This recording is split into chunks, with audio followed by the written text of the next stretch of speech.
Bonjour à tous, bienvenue dans votre nouvelle vidéo FIP. Il fallait y penser à faire un format de carte classique pour gâcher le moins possible de papier. Donc on va prendre une feuille A4 et on y va.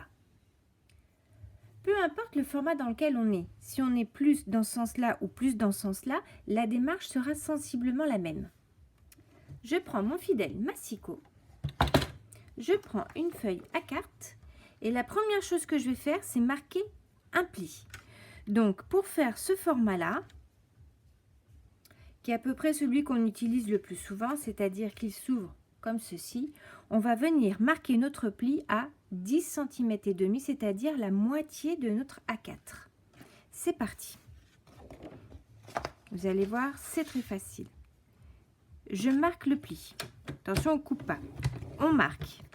Et après, je vais venir dans l'autre sens à 14,85. Alors ça paraît un petit peu barbare comme dimension, mais vous allez voir que ça va être idéal. Et là, bingo, j'ai déjà deux cartes prêtes comme celle-ci.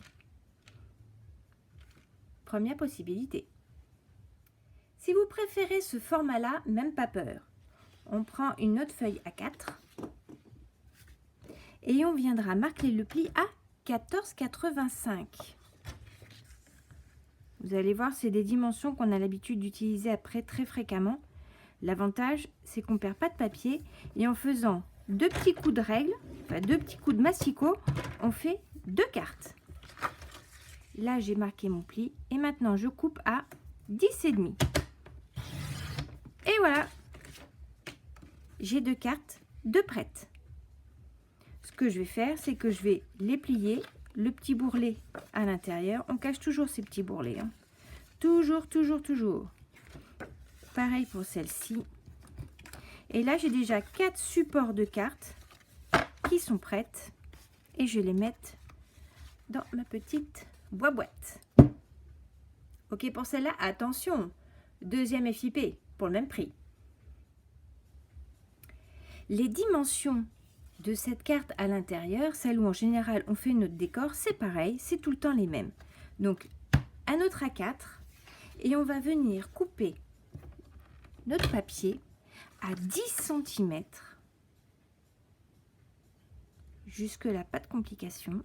Donc ici, on coupe une fois et on coupe le deuxième à 10 cm aussi. On se retrouve avec deux bandes de 10 cm par 29,7.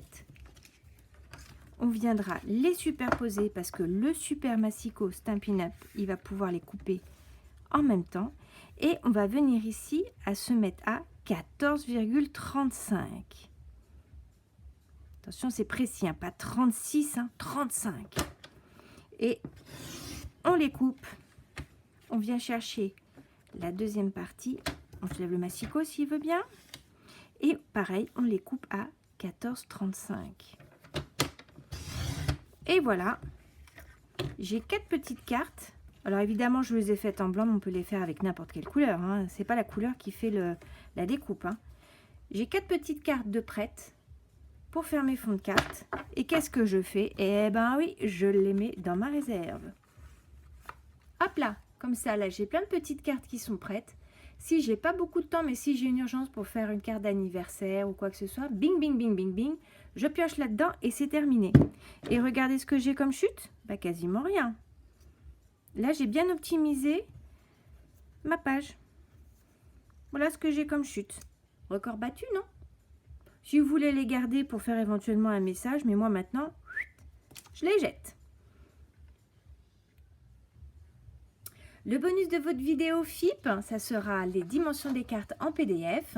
Si vous le voulez, je vous invite à m'écrire à steffyscrap@outlook.fr ou alors de venir me poster un petit commentaire ici. Et puis à ce moment-là, je vous enverrai ça en PDF rapidos. À bientôt pour votre prochaine vidéo FIP.